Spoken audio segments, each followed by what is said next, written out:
활용공추입니다. 저희가 최근에 다시 무료 카톡방을 개설을 했는데요.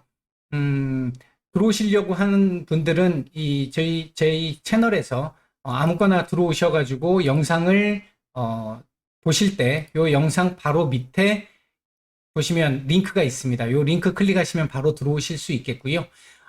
이제 지금 주식시장이 한동안 굉장히 어려웠고, 이제 앞으로도 쉽지는 않을 겁니다. 다만, 해볼 만한 시장은 될 것 같고요. 이제 그런 상황에서 혼자 매매가 어려우신 분들 같은 경우는, 저희가 이제 VIP 방도 운영을 하고 있으니까, 직장인 분들이나 아니면 혼자 매매가 어려우신 분들 관심 가져주시면 좋을 것 같습니다. 8월 24일 오전입니다. 시장 얘기 조금 드려보도록 할 텐데요. 미국 시장 쪽하고 우리 시장 말씀을 좀 드려보도록 하죠. 얘기를 들어보시고 도움이 되셨다고 생각되시는 분들은 구독, 좋아요 한 번씩 눌러주시면 감사하겠습니다. 자, 바로 보도록 하죠. 먼저 미국 시장 얘기입니다.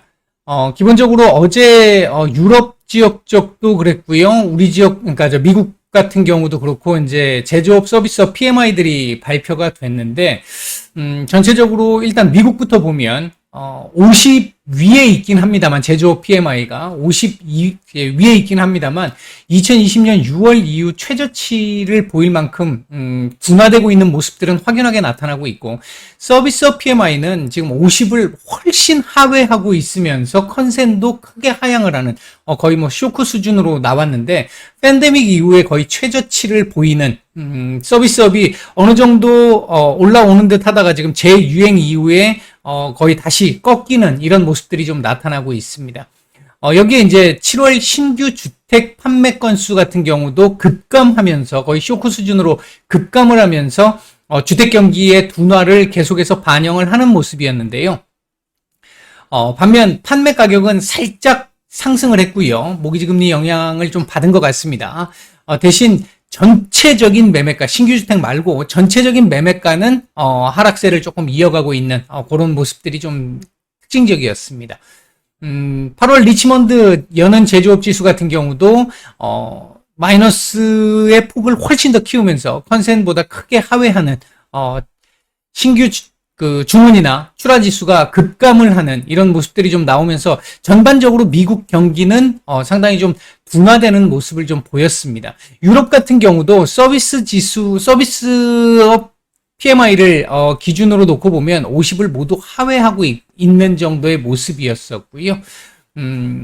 뭐 제조업의 경우에는 이 유럽이나 유로존이나 독일 같은 경우에 컨센은 상회를 했습니다만 역시 50 이하의 흐름을 보이면서 계속해서 둔화되는 모습. 유럽 지역 쪽은 지금 일전에 한번 말씀을 드렸던 스태그플레이션에 조금 우려가 지금 좀 있는 상태입니다. 만약 근데 유럽의 스태그플레이션이 오게 된다라고 한다면 그 영향이 미국이나 우리나라에도 영향을 끼칠 수 있기 때문에 이 부분도 지금까지 뭐 경기 둔화 또는 인플레이션 이 상승, 고인플레이션 이런 부분들에 대한 영향은 좀 제한적이었지만 만약 스태그플레이션으로 확실하게 빠져드는 상황이 된다라고 한다면 그 영향은 조금 신경을 좀 써야 되는 상황이 될 수는 있습니다. 어제 그리고 이제 9월 FOMC에서 일부 증권사들의 이제 전망이 좀 나왔는데, 골드만삭스의 경우에는 9월 이 FOMC에서 50bp 인상을 전망을 했고요. 제가 말씀드렸던 부분들을 거의 그대로 비슷하게 지금 얘기가 나왔습니다. 매파전 얘기를 기본 베이스로 놓고 일부 비둘기적인 얘기가 살짝 나올 것이다 라는 정도, 그동안 계속 말씀드렸던 내용들이고요. 반면 JP모건 같은 경우에는 9월달 75bp의 인상을 예상을 하면서 이후 인상 속도에 대한 조절 전망을 했는데, 결국 중요한 부분은요, 9월 FOMC에서 50bp를 올리느냐, 75bp를 올리느냐가 사실 핵심 포커스는 아닙니다. 지금 금년 연말 기준금리, 예상 기준금리가 3.25에서 3.5잖아요. 요게 변하느냐 안 변하느냐가 사실 가장 중요한 겁니다. 예를 들어서 지금 골드만삭스가 얘기했듯이 50을 올리게 된다면, 9월 달에 50을 올리게 된다면 11월, 12월 들어가서 25씩 올리겠다는 얘기가 되는 거고요. JP모건이 얘기한 대로 이번 달 만약에, 9월 달 만약에 75bp를 올리게 된다면, 이후 25를 올린 이후에 12월 달 안 올릴 수 있어. 이 얘기를 한 거거든요. 그래서 결국은 결과론적으로는 똑같습니다만, 9월 달 50이냐, 75냐에 따라서 9월 달 단기적인 어떤, 이 주가의 변동성은 나타날 수 있겠습니다만, 전체적으로 봤었을 때는 이 수치가 변하지 않는 이상, 블라드 총재 같은 경우, 뭐, 카시카리 총재 같은 경우에 지금, 금년 말 금리를 4%, 3.9%씩 각각 올려야 된다라고 얘기를 계속 주장을 하고 있는데, 그 주장이 먹히면서 올라가는 그런 상황이 아니라고 한다면, 우리가 6월 이전까지 FOMC에서 나왔던 결과에서 시장이 히스테리 반응을 보였던 그런 정도의 수준은 아닐 가능성이 굉장히 높습니다. 일단 그렇게 볼 수 있는 부분이 하나 있겠고요. 그리고 이제 어제 같은 경우 달러 약세, 그러니까 미국 경기 지표가 둔화되기 시작을 하면서 달러 약세가 나타났고요. 이 달러 약세가 국제유가 상승으로 좀 이어진 부분도 있습니다. 물론 사우디나 오펙 플러스 쪽에서 조인트를 해서 감산을 할 수도 있다라는 감산에 대한 시사를 하면서 유가가 상승한 부분도 있습니다만 달러 약세의 영향도 일부 있었다.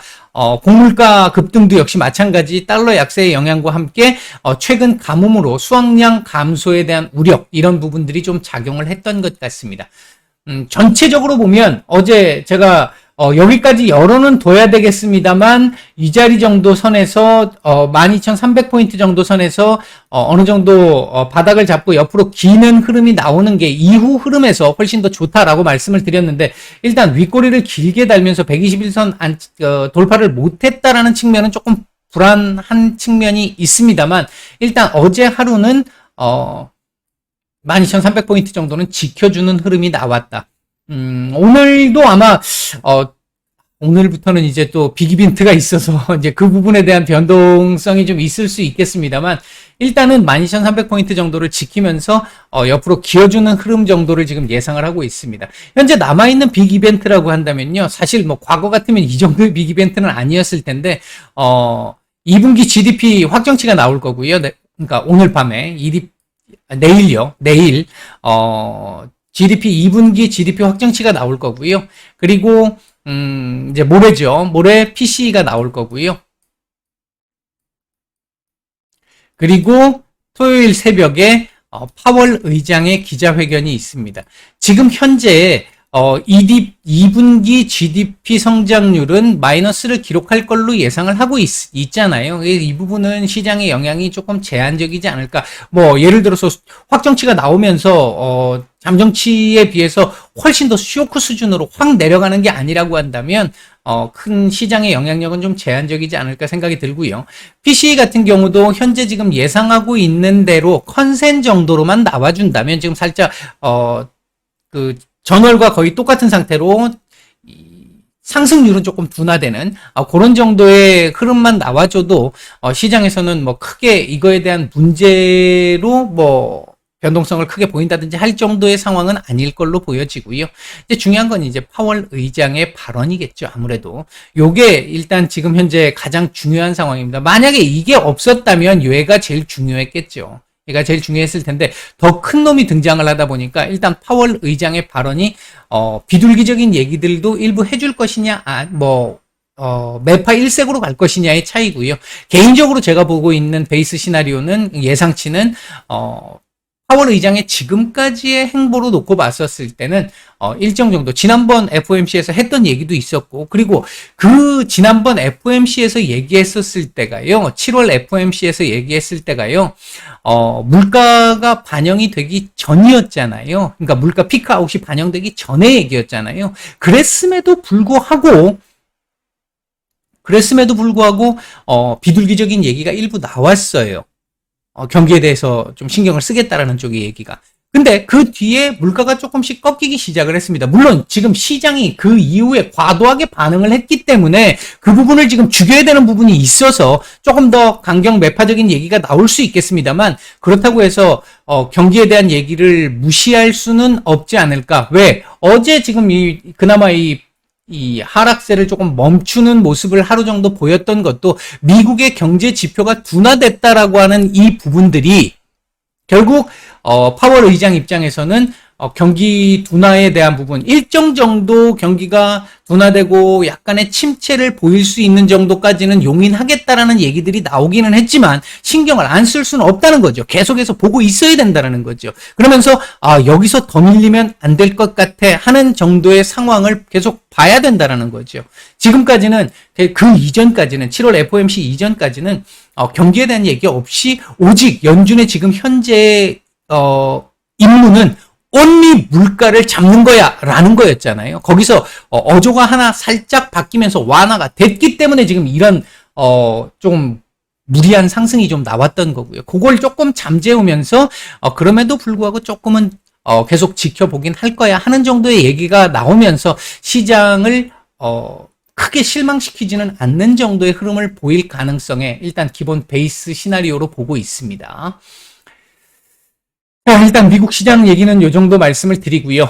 우리 시장 오늘 강보합권 출발 예상을 말씀을 드렸었고요. 저희 무방에서도 말씀을 드렸었고요. 강보합권 출발 이후에 살짝 반등세가 나오는 듯 했습니다만 지금 또 조금 눌림이 지금 진행이 계속 되고 있습니다. 현재도 강보합권에 있기는 합니다만 음봉을 기록하고 있는 중이고요. 현재 외국인들 매매 상태를 보면, 지금 제가 아까 들어오기 전까지는 환율이, 올랐었는데요. 지금 현재 상황을 잠깐 한번 볼게요. 현재 환율 상황을 잠깐 보면 지금도 지금 또 올라가고 있거든요. 1341원인데, 어제 달러가 약세를 보였고, 지금 현재 상황도 보면, 역외 환율 상황에서 놓고 보면, 유로화 대비해서 달러 약세가 살짝 진행이 되고 있는 상황임에도 불구하고, 원달러 환율이라든지, 이 N달러 환율 자체가 올라가고 있다라는 거는, 일단은, 엔화도 그렇고, 원화도 그렇고, 약세가 계속 진행되고 있는 상황. 아마도 우리 원화 약세와 관련해가지고는, 무역 수지 적자에 대한 부분도 일정 부분 지금 작용을 하는 것으로 보입니다.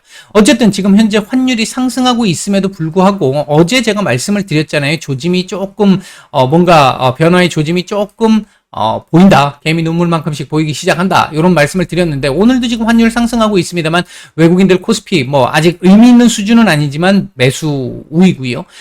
선물도 매수 우위를 지금 보여주고 있는 상태입니다. 시장 전체적인 수급은 오늘 괜찮습니다. 좋은 정도의 모습이고요. 개인적으로 생각을 할 때는 오늘 시장 어느 정도 이 박스권 흐름, 지금 이게 지금 60일선, 내려오고 있는 60일선 지금 전후에서 지금 왔다 갔다 거리고 있는데, 이걸로 보면 너무, 보기가 어려울 것 같고, 전체적으로 지금 이렇게 딱 보면, 오늘 강보합권 전후 자리 0.23, 요 정도 부근에서 0.67 정도 부분까지, 박스권 흐름 정도를 보이지 않을까. 왜? 지금 현재 아직 정말 빅 이벤트들이 앞으로 오늘 밤부터 시작해서 이제 내일 밤부터 시작해서 줄줄이 대기하고 있단 말이죠. 하기 때문에 매일 지금 중요한 이벤트들이 지금 들어와 있는 상태이기 때문에 상승폭도 제한적일 것이고 낙폭도 제한적일 가능성이 조금 높은 그런 정도의 모습이 나타날 가능성이 좀 높습니다. 오늘 움직이고 있는 섹터들 보게 되면 전기차 섹터들 지금 충전소 관련해가지고 섹터들 지금 움직임이 좀 강하게 나오고 있고요. 그 다음에 이제, 러시아의 이 우크라이나 기반시설 침공이 임박했다. 미국 자국민들은, 이 대피를 해라. 우크라이나에서 나와라, 출국을 해라. 이런 권고사항이 전해지면서 일단 어제 우리 오후장 하락에 대한 원인이었잖아요. 이제 그런 부분들이 나오면서 방산주들 지금 움직임들이 조금 좋은 상태인데 아침에, 그러니까 새벽이죠. 새벽에 젤렌스키 우크라이나 대통령도 우리 지금 전쟁과 관련해가지고는 크림반도까지 다 회복을 해야 전쟁이 끝날 수 있지 그 전까지는 전쟁 끝낼 수 없다라고 다시 한번 못을 박는 모습이 나왔고 미국도 한 4조 달러가량을 또 지원을 하는 이런 모습들이 좀 나왔습니다. 최근에 보면 이번 전쟁의 2월 시작부터 지금까지 우크라이나 지역 쪽에 떨어진 미사일 중에 한 750발 정도가 크림반도에서 발사가 됐다라고 하네요.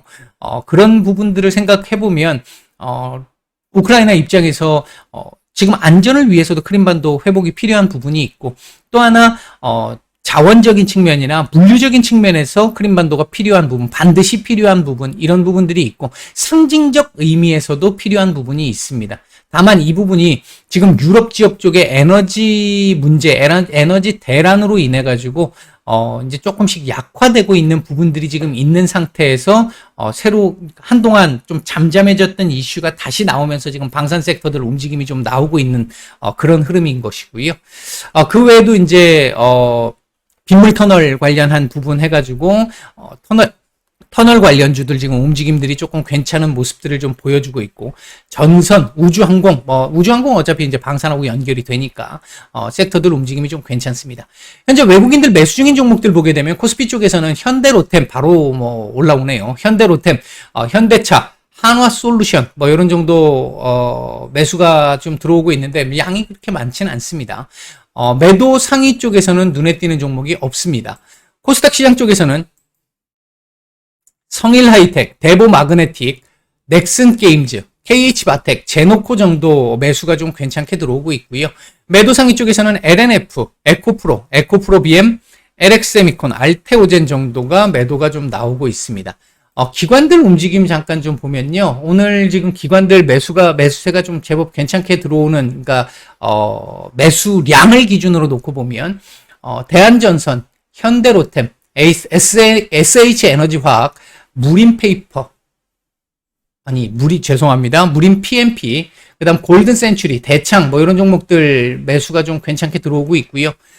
매도 상위 쪽에서는 두산에너빌리티, 크리스탈신소재, 보성파워텍, 자연과 환경, 요런 종목들, 조일알미늄까지, 요런 종목들 매도가 지금 조금 나오고 있습니다. 기관 쪽에서는.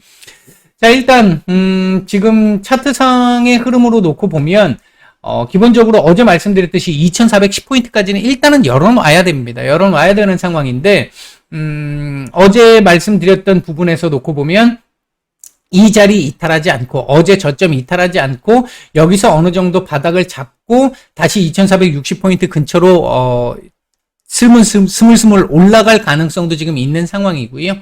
그 상황에서 만약에 이 자리까지 요번 이벤트들을 잘 소화하면서 넘어서는 상황이 나오게 되면 다시 한 번 더 위로 올라오는 흐름들까지는 가능성이 있는데, 일단 지금 박스권 한 단계 지금 내려와 있는 상태인 건 분명합니다. 아직까지는 그래서 안심할 수 있는 구간은 아니다. 이번 3일간의 이벤트, 이번 주 남은 기간 동안의 이벤트가 상당히 중요할 것이고, 제가 현재 예상하기로는 무난하게 넘어갈 걸로 일단 예상은 듭니다. 살짝 지금 시장 반등 나오네요. 오늘 오전 말씀은 여기까지 드리고 마치겠습니다.